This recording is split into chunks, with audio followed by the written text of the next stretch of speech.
My documentary will delve into the adoption process in Australia, including interviews that showcase first-hand stories and experiences with adoption. It will include 2 interviews of 2 different experiences in adoption woven through the documentary. The purpose of this documentary is to educate and inform the viewer of the process of adopting and the difficulties that come with it. It's aimed at individuals and families considering adoption, adoptees, adoptive parents, social workers, and anyone interested in learning more about adoption in Australia. The documentary will begin with an overview of the Australian adoption system, including legal frameworks, regulations, and the agencies involved. It will discuss different types of adoption such as domestic, international, and kinship.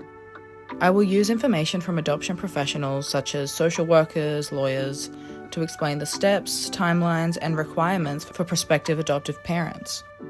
After this is explained to the audience, I will introduce both my friend Kiki and my uncle and auntie, who both have their own adoption stories of their own to share. Kiki will talk about international adoption and the process she went through, how her mum brought her over, her troubles with her visa, and her medical dramas that came alongside her adoption. My uncle and auntie will contrast this by discussing their domestic adoption. They will talk about their decision to adopt and the challenges they faced, such as waiting periods, legal procedures, and interactions with the adoption agency. Then they can move on to raising their daughter, Alva, my cousin, and if they had any unexpected challenges. I believe this will reach the 5 to 8 minute mark. The documentary will use visual elements to keep the audience engaged, such as archival footage and photographs to illustrate the history of adoption in Australia, and B-roll footage of my cousin and Kiki showcasing everyday moments. I'll use maps and graphics to visually explain the adoption process, specifically with Kiki's international adoption, and music and sound design will be used to create an emotional and engaging viewing experience. Stuck is a documentary from 2013 that follows Tihan from Ethiopia, Nate from Vietnam, and Erickson and Thurleen from Haiti on their individual voyages from orphanages from their native countries to their homes with families in the US.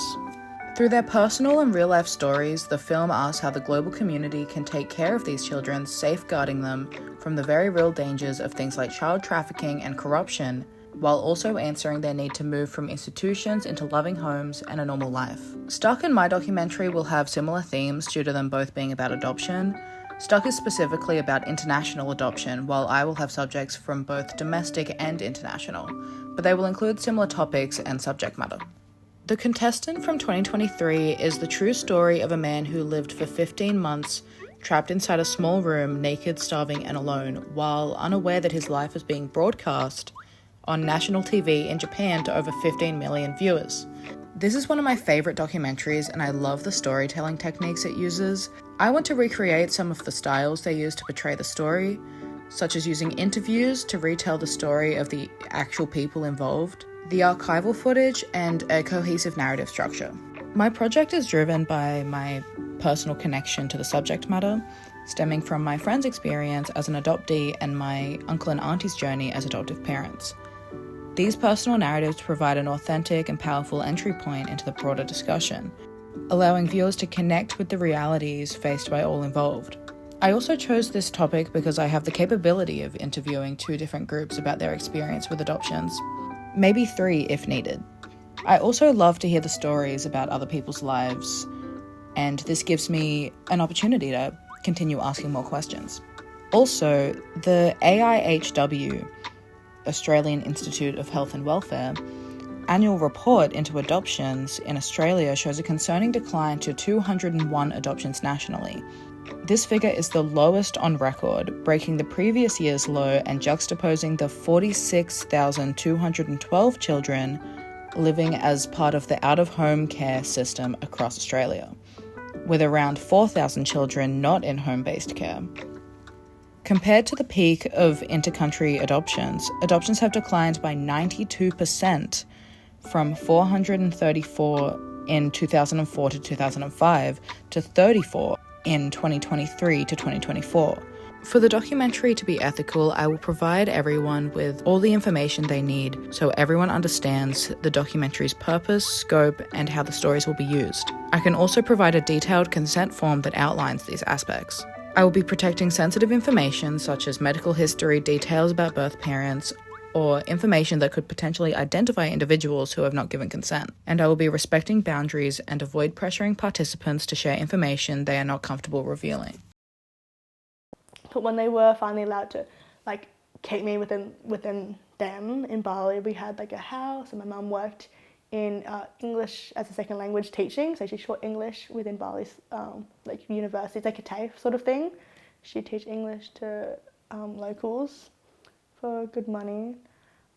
Yes, so while my mum was in Australia renewing her visa and working and saving up money, I would live with friends of hers, anyone that would have me for that long. It was really nice. I think back on it and really appreciate being able to live around my culture, because I don't as much anymore.